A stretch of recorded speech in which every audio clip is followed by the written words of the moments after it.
CM Rawat ने की virtual press conference, लोगों को होली की दी शुभकामनाएं, कोरोना को लेकर सावधानी बरतने की कही बात। विकासनगर में किसानों ने महापंचायत का किया आयोजन में राकेश टिकैत ने की शिरकत, केंद्र सरकार पर भ्रष्टाचार का लगाया आरोप। मुख्य सचिव ओम प्रकाश ने कुंभ मेले की तैयारी का लिया जायजा, व्यवस्थाओं में कमी पाए जाने पर अधिकारियों को लगाई फटकार, 2 दिन में काम पूरा करने के दिए निर्देश। और संयुक्त मोर्चा के आह्वान पर लालकुआं में निकाला पैदल मार्च, भाकपा माले के कई विधायक हुए शामिल, कृषि कानून को काला कानून बताते हुए वापस लेने की मांग। चलिए शुरुआत करेंगे खबरों से। CM Tirath Singh Rawat corona positive होने के बाद से आइसोलेशन में हैं और सीएम लगातार आइसोलेशन में रहकर भी सभी शासकीय काम कर रहे हैं। वहीं मुख्यमंत्री तीरथ सिंह रावत ने आज वर्चुअल माध्यम से प्रेस कॉन्फ्रेंस की और मीडिया से वर्चुअली रूबरू हुए और उन्होंने सभी को होली की शुभकामनाएं देते हुए कहा कि प्रदेश विकास की दिशा में आगे बढ़ रहा है और सरकार का शिक्षा व्यवस्था और स्वास्थ्य, पेयजल जैसी बुनियादी सुविधाओं पर फोकस है। वहीं गैरसैंण कमिश्नरी के सवाल पर मुख्यमंत्री ने कहा कि इस पर हमारी सरकार जनसभाओं के अनुसार निर्णय लेगी, जो जनता चाहेगी वही होगा। वहीं कुंभ मेले को लेकर मुख्यमंत्री ने कहा कि कुंभ को भव्य और सुरक्षित बनाने के लिए हमारी सरकार प्रतिबद्ध है और कुंभ में संतों से लेकर श्रद्धालुओं की सुविधाओं का पूरा ध्यान रखा जा रहा है। लेकिन कोविड-19 को लेकर जो गाइडलाइन भारत सरकार ने जारी की है उनका पालन करना जरूरी है। साथ ही सीएम ने कहा कि प्रदेश में जल्द ही डॉक्टरों और नर्सेज की भर्ती शुरू की जाएगी।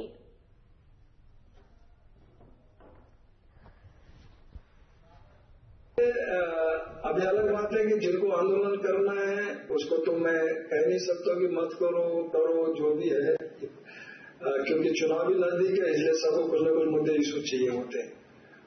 लेकिन मैंने स्पष्ट कहा है कि गैरसैंण कमिश्नरी पे मैं विचार कर रहा हूं और निश्चित है जो जनभावनाएं कहती हैं वही गैरसैंण जो कमिश्नरी है मैंने विचाराधीन किया है, वो ओके नहीं हुआ, कुल मिलाकर उसको मैं जनता के आवाज पे और उसको मैंने कहा जो वो चाहते वो करेंगे और मैंने कह दिया है। तो इसका आपको समझ लेना चाहिए कि क्या है। कोविड के समय में भी अभी जो है तो अभी जो हाल ही में हमने जब किया। CM Tirath Singh Rawat corona positive होने के बाद आइसोलेशन में है, बावजूद इसके लगातार वो वर्चुअली माध्यम से जुड़े हुए हैं लोगों से और उन्होंने होली के अवसर पर अपने देशवासियों को और प्रदेशवासियों को होली की शुभकामनाएं दी हैं। साथ ही उन्होंने कहा कि काफी ऐसी सुविधाएं हैं जिसको लेकर वो उसको लेकर सख्त हो जाए।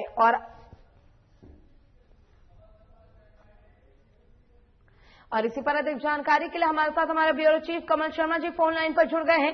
कमल जी, जिस प्रकार से हम देख पा रहे हैं कि कोरोना पॉजिटिव होने के बाद भी लगातार जो मुख्यमंत्री है तीरथ सिंह रावत वो सक्रिय नजर आ रहे हैं, कई सुविधाओं को लेकर भी उन्होंने चर्चा की और ऐसे में प्रेस कॉन्फ्रेंस भी आयोजित की गई थी, क्या कुछ पूरी जानकारी है?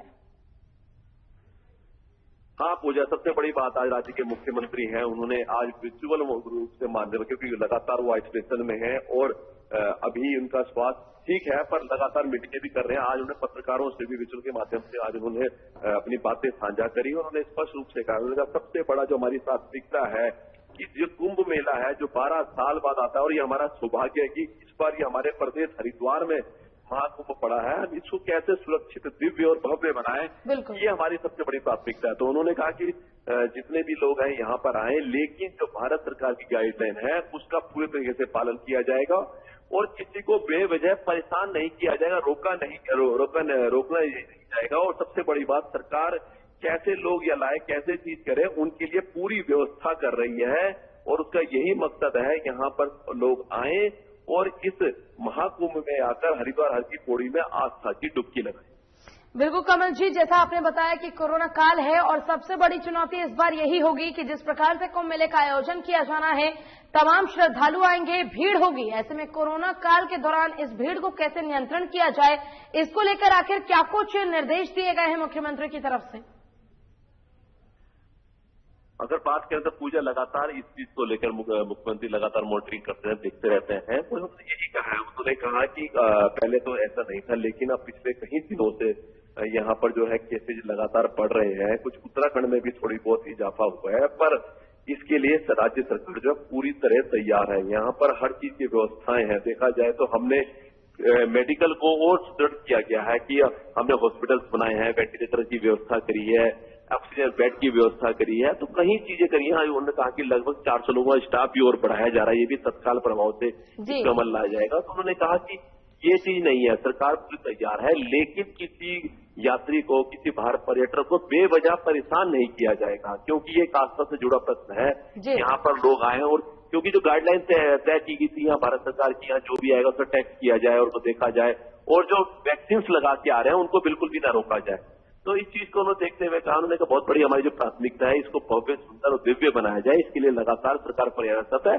और हमारा प्रयास यही है कि यहाँ ज्यादा से ज्यादा लोग आए, कोरोना का भी यहाँ इजाफा ना हो, और यहाँ पर इस कुंभ में आकर और अपनी यहाँ पर डुबकी लगाए और यहाँ मंगल का आशीर्वाद लेके जाए। बिल्कुल कमल जी, जिस दौरान हम देख पा रहे हैं कि जो मुख्यमंत्री है उन्होंने काफी अच्छा और सराहनीय कदम उठाया है। साफ तौर पर मुख्यमंत्री की तरफ से कहा गया है कि प्रदेश में डॉक्टर्स और नर्सेज हैं इनको बढ़ाया जाएगा और इनको भी रोजगार दिया जाएगा। तो कहीं ना कहीं हम इससे ये समझे कि कोरोना काल को देखते हुए डॉक्टर्स और नर्सेज की संख्या जो है वो बढ़ाई जा रही है। जी पूजा, सबसे बड़ी बात है जगह जगह देखा जाए तो पहले भी जब यहाँ पर जब कोरोना काल हुआ, पिछले लॉकडाउन हुआ, तो ये वक्त किस तरह से स्वास्थ्य की व्यवस्थाओं को और बेहतर किया जाए, नए बेडेज आगे बढ़ाए गए, ऑक्सीजन वगैरह, वेंटिलेटर की व्यवस्था की, तो सबकी अब सरकार का सबसे बड़ा प्रयास है। अगर स्टाफ की कमी है, कैसे इस स्टाफ को, नर्सिंग स्टाफ होगा, डॉक्टर स्टाफ होगा, इसको बढ़ाया जाए। तो एक टारगेट रखा है, लगभग 400 के लगभग इन लोगों को रखा जाए, आगे बढ़ाया जाए। अगर कोरोना, वैसे प्रयास किया जा रहा है कि कोरोना आगे ना बढ़े, क्योंकि लोग भी अब, पहले इतने लोगों को जानकारी थी, पर लोग भी अब स्वयं भी सुरक्षित रहना चाहते हैं। लोगों को जानकारी भी मिल चुकी है कि हम कोरोना से कैसे बच सकते हैं। तो उन्होंने कहा ये चीज भी हो गई, पर अब ये जिंदगी में कभी लॉकडाउन तो नहीं हो सकता, पर ये कोरोना भी है, कोरोना से बचना भी, आदमी को काम भी करना है, तो इससे लोग भी सजग होगा, इसलिए राज्य सरकारें भी पूरी तरह से सजग है। जी कमल जी, इस दौरान ये भी आपसे जानना चाहेंगे, जिस प्रकार से मुख्यमंत्री की तरफ से सुविधाओं को लेकर चर्चा की गई है और कहा गया है कि जो जनता चाहेगी वही होगा, आखिर कौन सी वो सुविधाएं हैं जिसको लेकर मुख्यमंत्री की तरफ से ये कहा गया कि जब जनता चाहेगी तब उन सुविधाओं को लागू किया जाएगा?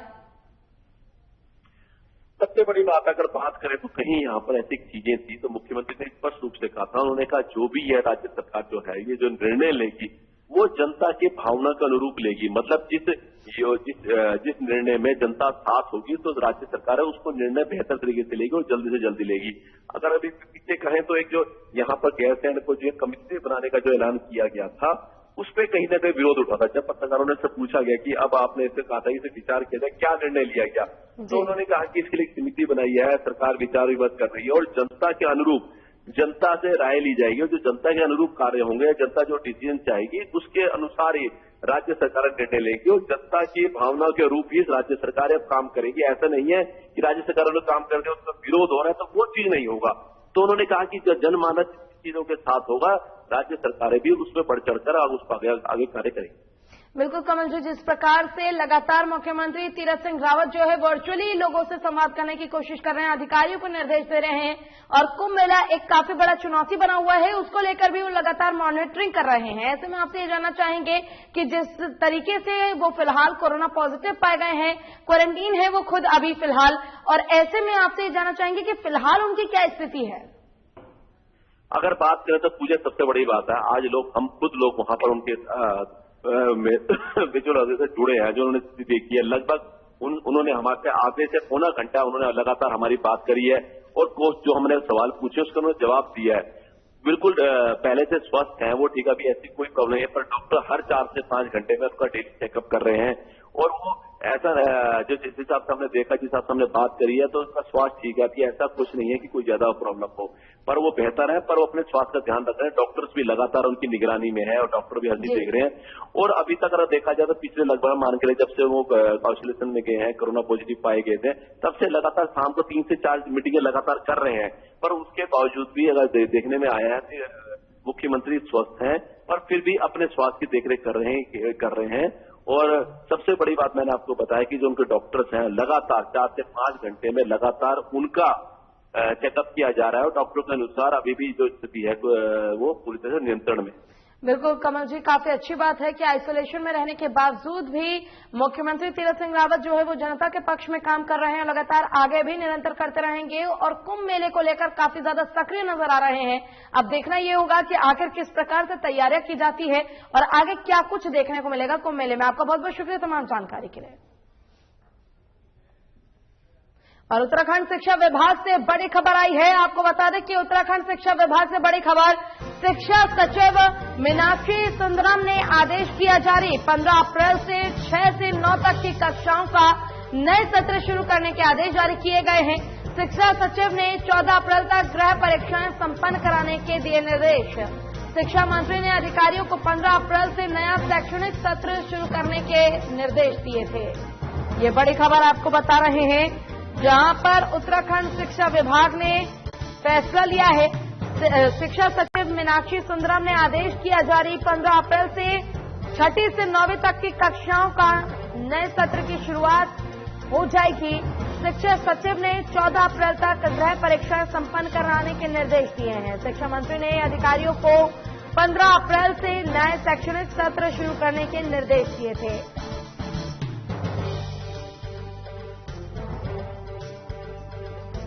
लगातार बड़ी खबर आपको बता रहे हैं देहरादून से, जहां उत्तराखंड शिक्षा विभाग से बड़ी खबर, शिक्षा सचिव मीनाक्षी सुंदरम ने आदेश जारी किया है। 15 अप्रैल से 6 से लेके 9 तक की कक्षाओं का नए सत्र से शुरुआत करने के आदेश दिए गए हैं।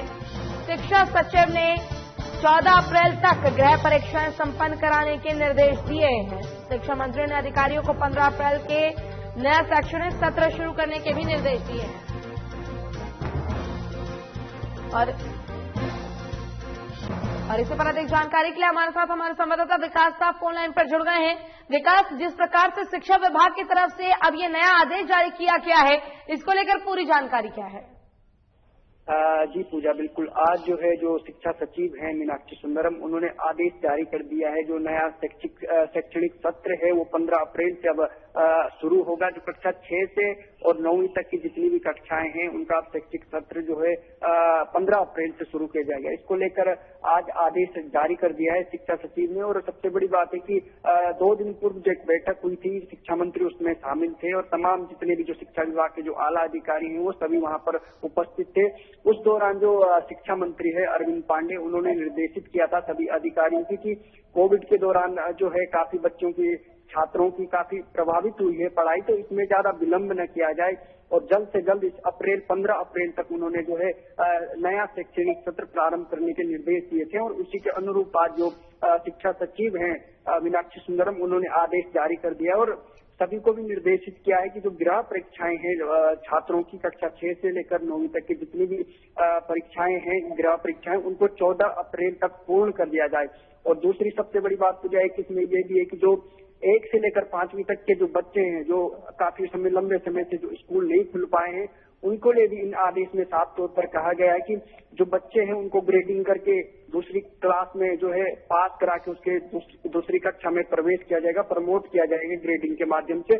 और 14 अप्रैल तक की जो है इनका भी जो है जो परिणाम है वो घोषित किया जाएगा और नया जो शैक्षणिक सत्र है वो 15 अप्रैल से शुरू कर दिया जाए। इसके निर्देश आज मुख्य जो शिक्षा सचिव है उन्होंने आदेश जारी कर दिए। जी बिल्कुल विकास, जिस प्रकार से हम देख पा रहे हैं कई ऐसे स्कूल हैं जहां पर अभी जो स्टूडेंट्स हैं उनके एग्जाम्स चल रहे हैं। ऐसे में अब 6ठी से 9वीं क्लास के जो बच्चे हैं उनके लिए नए शिक्षा शैक्षणिक सत्र की शुरुआत करने की बात कही गई है। ऐसे में क्या लगता है कोरोना काल में आप किन चीजों का, किन प्रोटोकॉल का नियम कायदे से पालन करते हुए अब शिक्षकों को स्कूल बुलाया जाएगा और जो छात्र हैं उनकी पढ़ाई अच्छे से कराई जाएगी?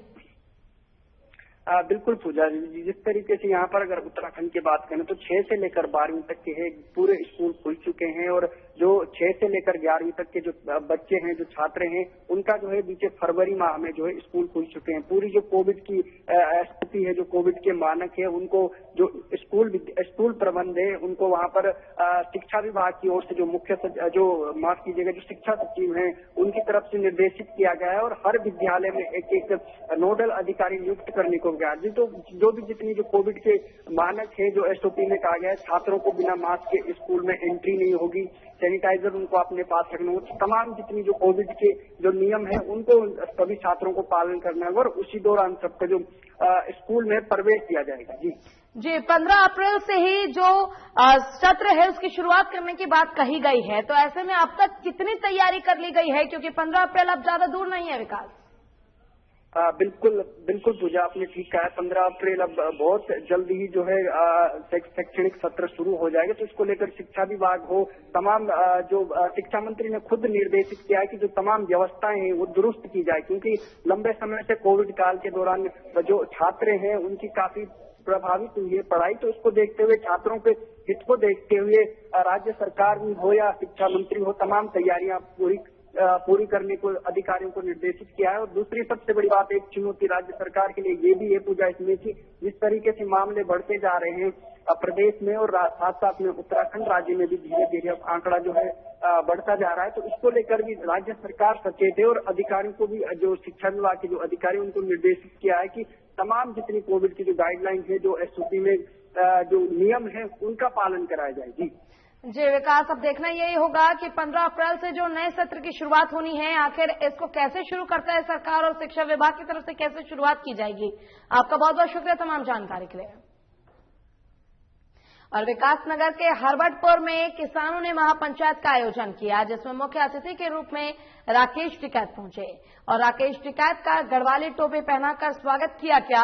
इसके साथ ही पंचायत को राकेश टिकैत ने संबोधित करते हुए कहा कि केंद्र सरकार भ्रष्टाचार की सारी हदें पार कर चुकी है और देश में बेरोजगारी लगातार बढ़ती जा रही है और सरकार तानाशाही रुख अख्तियार कर चुकी है, जिसमें देश के किसानों को 3 काले कानून थोपने का काम कर रही है। वहीं 8 महीने से किसान लगातार दिल्ली के बॉर्डर पर बैठे हुए हैं, लेकिन सरकार सुनने को तैयार नहीं है। लगातार किसानों को सरकार झूठे मुकदमों में फंसाने में लगी हुई है, जिसके खिलाफ पूरे देश में जाकर महापंचायत की जाएगी और किसानों को जगाने का काम किया जाएगा ताकि सरकार अपने इस काले कानून को वापस ले ले।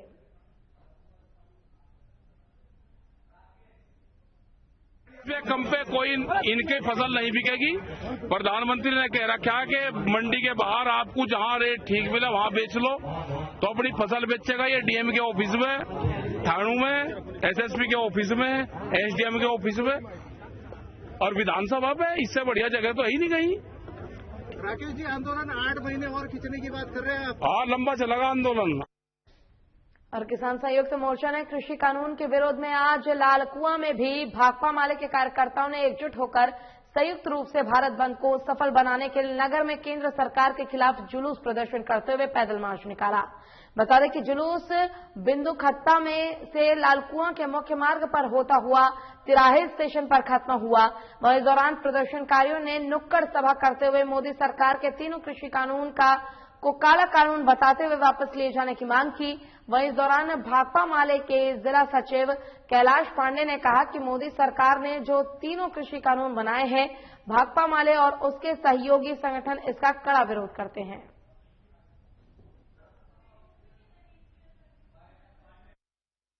ये जो काले कृषि कानून है उसके खिलाफ संयुक्त किसान मोर्चा ने जो आह्वान किया था, हम लोग उसके समर्थन में आए हैं और हमें कहना चाहते हैं इतने लंबे समय से 300 किसानों की शहादत हो गई, परंतु मोदी सरकार बिल्कुल तटस्थ बनी हुई है। ये बहुत बेशर्मी की बात है। और ठीक इसी बीच में जब विपक्ष नहीं है, इन्होंने संसदीय समिति की सिफारिश को लागू करते हुए ये कह रहे हैं कि आवश्यक वस्तु संशोधन कानून है उसको लागू करेंगे। और आस्था का महापर्व कुंभ मेला शुरू होने के केवल 4 दिन रह गए हैं। बावजूद इसके अभी तक ऋषिकेश और आसपास के क्षेत्र में श्रद्धालुओं के लिए की जाने वाली व्यवस्थाएं अधूरी है।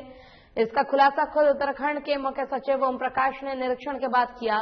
बता दें कि मुख्य सचिव ओम प्रकाश ने ऋषिकेश के त्रिवेणी घाट सरकारी अस्पताल सहित कई जगहों पर व्यवस्थाओं का बारीकी से निरीक्षण किया, तो काफी सारी कमियां बाहर आई, जिस पर उन्होंने अधिकारियों को फटकार भी लगाई और मौके पर 2 दिन में व्यवस्थाओं को दुरुस्त करने के निर्देश भी दिए। वहीं इस दौरान कुंभ मेला अधिकारी दीपक रावत भी साथ में मौजूद रहे और निरीक्षण से पहले गढ़वाल मंडल विकास निगम के रिसोर्ट में तमाम विभागों के अधिकारियों के साथ बैठक भी की, जिसमें कुंभ मेले की व्यवस्था में दिखाई दे रही कमियों को लेकर सवाल जवाब किए गए। वहीं इस दौरान नगर निगम की मेयर अनीता ममगाई ने एक ज्ञापन भी मुख्य सचिव को सौंपा, जिसमें गंगा की जलधारा को त्रिवेणी घाट पर लाने के लिए सख्त बनाने की मांग की गई है।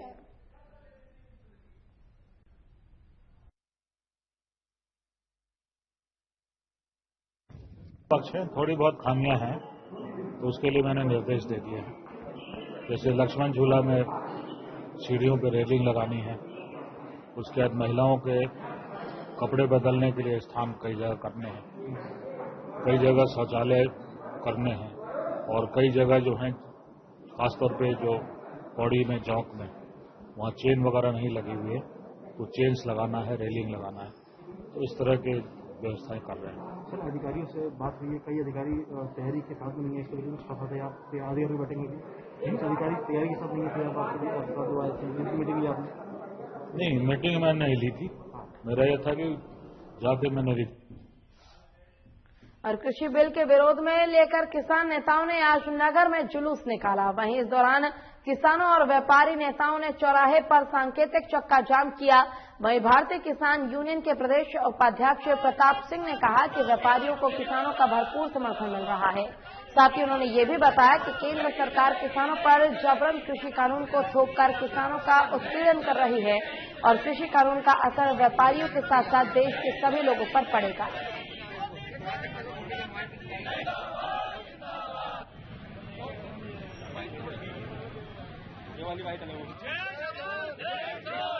काले कानूनों के 120 दिन हो चुके हैं, आज बैठे हुए हमें दिले 3 काले कानूनों, हमारा चौथा एमएसपी पराल जलाने वाला जो 1 करोड़ रुपए हमसे लिया जाएगा। हमारी 1 लाख की जमीन नहीं होगी, उसमें 1 करोड़ रुपए हमसे पराल का ले जाएंगे। वो 6 महीने धान तुले हुए को हो चुके हैं।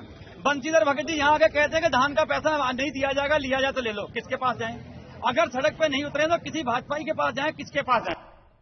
और भारत सरकार की महत्वाकांक्षी योजना नमामि गंगे अभियान के चलते गोपेश्वर में आयोजित गंगा स्वच्छता पखवाड़ा पुरस्कार देने के साथ संपन्न हुआ। बता दें कि इस साल की थीम गंगा स्वच्छता थी, जिसके चलते प्रदेश में चुने गए पीजी कॉलेज गोपेश्वर में गंगा स्वच्छता पखवाड़ा मनाया गया, जिसमें छात्र छात्राओं ने जन जागरूकता रैली और पोस्टर स्लोगन के जरिए से आमजन को जागरूक किया। साथ ही महाविद्यालय के मुख्य परिसर, लाइब्रेरी जैसे कई स्थानों पर स्वच्छता अभियान चलाया गया, जिसमें जैविक और अजैविक कूड़ा उठाकर अलग अलग करके कूड़ेदान में डाला गया। वहीं मौके पर महाविद्यालय के प्राचार्य प्रोफेसर आर.के. गुप्ता ने पखवाड़े के चलते प्रतियोगिता के विजेताओं को पुरस्कार दिया।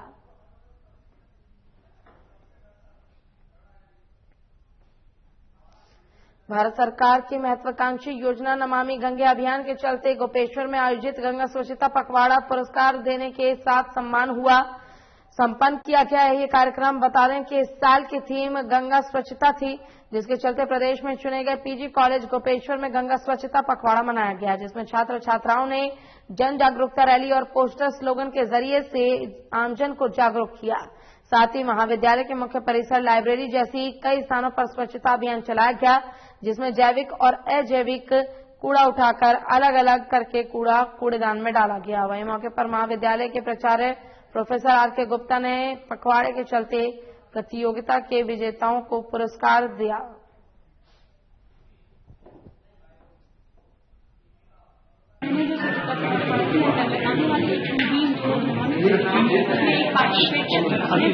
प्रतियोगिता था और भाषण प्रतियोगिता में मैंने प्रथम स्थान प्राप्त किया था। तो इसके तहत सबसे पहले मैं ये बताना चाहूंगी कि हमने एक नॉर्मली रूप से हमने इसको एक कॉम्पिटिशन के थ्रू ही लिया है, पर उससे ज्यादा हमने इसको एक। अगली खबर काशीपुर से है, जहां माहौल कानून योग्यान में काली मंदिर पर आज सुबह पंडा परिवार के एक सदस्य कुछ मजदूर लेकर पहुंचे और बैरिकेडिंग के साथ मंदिर की साफ सफाई शुरू करने लगे। वहीं जब मोहल्ले के लोगों ने जब मंदिर की भूमि पर काम करते देखा तो वो इकट्ठा होकर वहां पहुंच गए और मंदिर पर गुपचुप तरीके से बिना किसी को बताए काम करने पर आपत्ति जताने लगे। वहीं इस बीच पंडा विकास अग्निहोत्री भी कुछ लोगों के साथ आ गए और उन्होंने मंदिर समिति की ओर से ये काम करने की बात कही।